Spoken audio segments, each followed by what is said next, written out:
So Texas Tech had a super quiet off season. Nothing happened whatsoever.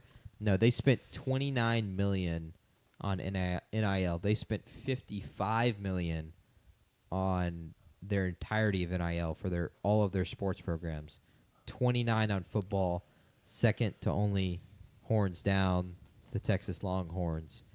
Texas Tech brought in the number 1 transfer portal class, 13 4-star transfer players are coming to the Red Raiders. Shout out CT, which is not the first and only time I'll say that while I preview the Red Raiders.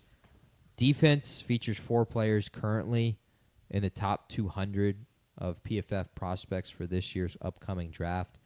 Lee Hunter is one of those. 10 TFLs, 6'4", 325, transfer from UCF. David Bailey had 7 sacks last year with 5 forced fumbles. He's transferred from Stanford. He's number 40 as a PFF prospect and the 10th ranked edge. And then Jacob Rodriguez is so fun to watch. I watched him today. 77 solo tackles last year. It's a good number. 77 as a linebacker. 5 sacks, an interception, and 3 forced fumbles. He is a former quarterback at the University of Virginia, where he was characterized as a football player. That year he wore, I believe his number was number 97 as a freshman. Dope. As a quarterback? As a quarterback That's at fire. Virginia. That He is was sick. used Dog. as a football player. He played running back. He played tight end, fullback. Taysom Hill. Had multiple rushing touchdowns for them. Went to Texas Tech. They transferred him to linebacker, and he's played 3 years now, and he'll be going into his this is his 3rd year at Texas Tech as a linebacker. He is super fun to watch. The 3 forced fumbles, all 3 of those are the peanut punches. Like he's mastered that, and I expect him to have a few of those this year as well. It's a very satisfying play to watch. Yeah, It's a good it's peanut so punch. there's 2 of them that are just they're perfect. It's just punch or fist on ball, and it just pops out beautifully. But 77 solo tackles is really, really good. And then offensively is really where they're supposed to be strong this year, given the transfers that they brought in. You have the guy from A&M who transferred in. I forgot his name. Micah Hudson. Former Former 5-star. Will be his 2nd year at Tech because he transferred to A&M, and then I think he was there at A&M practice for 1 day and then said, I'm going back. The wide receiver. Yes, but He's a star. Does he count In as the a making. transfer? Did they do that to boost their rankings? They're like, you leave and then come back. He's on the transfer portal class Really? for this year, yes. That's so crazy. That's wild. So, yes, They he gamed counts the as a system. transfer. But Morton, their quarterback, 3,300 yards last year, 27 touchdowns, 8 picks, 63.3% completion percentage. He throws a beautiful jump ball into the end zone. He's great at throwing on time. He can fit it into windows, throws the deep ball well. When I watch him play, he's like, okay, that is an above average collegiate quarterback. But he's going to have to deal with a ton of pressure and tension this year, Texas Tech, because of the money they spent in the offseason and because of the expectations, being favored to win the Big 12. They're the favorite out of the Big 12 teams to reach the college football playoff as well. They're going to be under a ton of pressure this year, and he's going to have to perform. And I'm curious to see how that works. He brings in a big transfer from Louisiana, Terrence Carter, who is the tight end I talked about earlier. Yeah. 48 catches, almost 700 yards, 14.4 yards per catch. This guy, he's essentially a wide receiver. Yeah. Playing tight end. He reminds me a ton of Gerald Everett. He not built like one. 6'2", 245. So heavy for what would be a wide receiver. But his catches are down the field. He lines up at tight end, and he just splits the seam. Yeah. Then dominates a safety on the catch. A ton of his big play, 2 of his big play touchdowns last year are seam routes over the middle where he catches it and a safety's trying to tackle him as he's catching it, and he just shoves him off and runs down the sideline. Now, that was at Louisiana. We'll see how he does in the Big 12, but I expect him to be really, really good for Texas Tech. Shout out CT this year. Their schedule, too, this is where I was going to pick them to win the Big 12. But their schedule, I think, hinders me from doing that. and I want to pick them to even be in the Big 12 championship, but I can't do that either. They play at Utah, at Arizona State, at Kansas State. Those are the three other teams that are favored to win the Big 12. Yeah. And you have to go on the road to each of them this year. They're going to be tested because of that. Fair. And I don't know if head coach Joey McGuire and Morton are up to par with the amount of expectations that are going to be there money-wise. Given those three teams that you got to play, Utah is historically really hard to win at.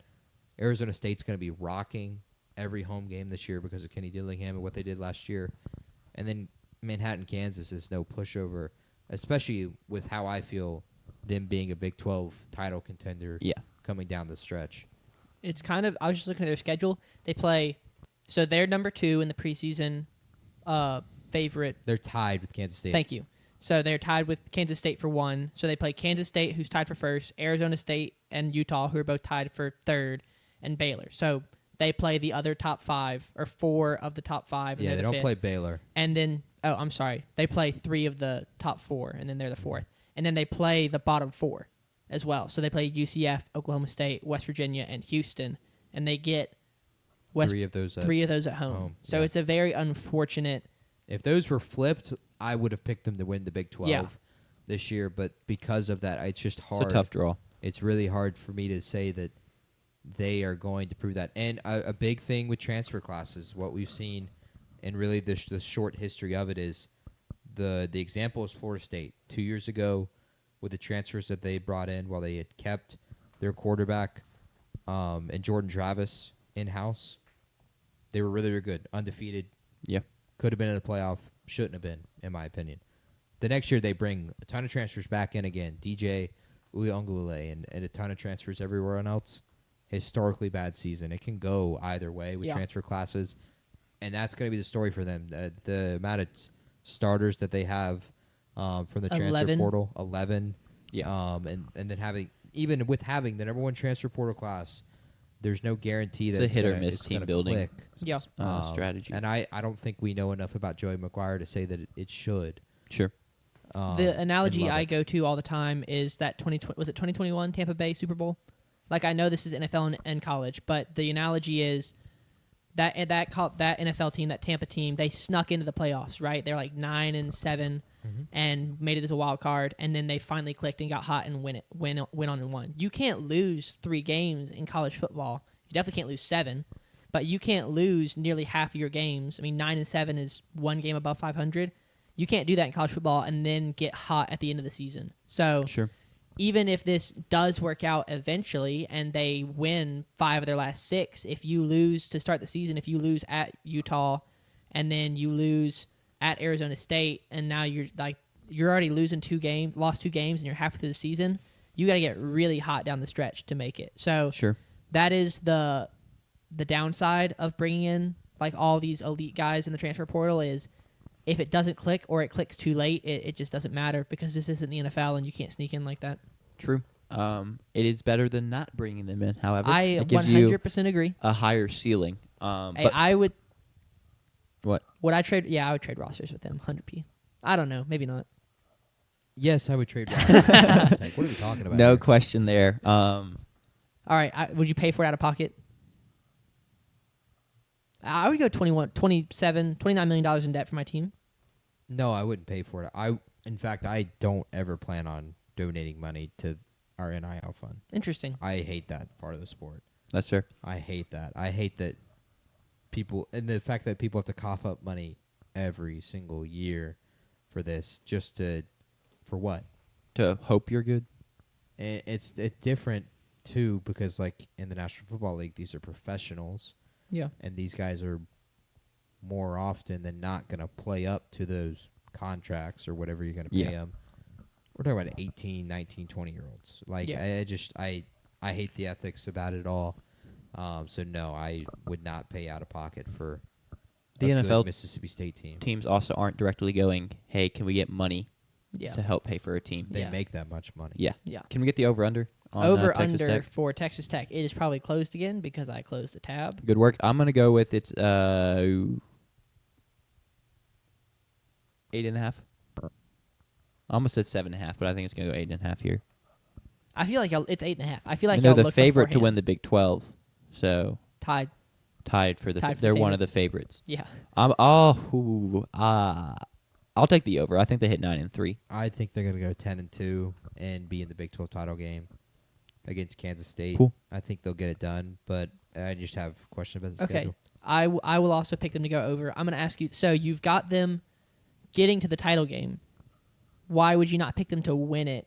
Because if your one qualm with them is their schedule, but you still have them getting to the title game, why would you not pick them to win He it? really likes Kansas State. I'm That's picking Kansas State because I'm thinking of that of a betting thing, not Okay. of a head-to-head.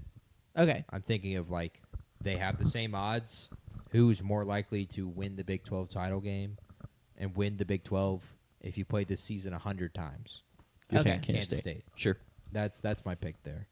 If it was head-to-head, I'd pick Texas Tech Oh, okay. in that title game. Okay. But I think Kansas State more often than not gets it done. Okay. So that's why I pick Kansas State because I want to be right. Okay. Sure. Well, we'll find out. Maybe we get the 1 time out of 10 that you're wrong.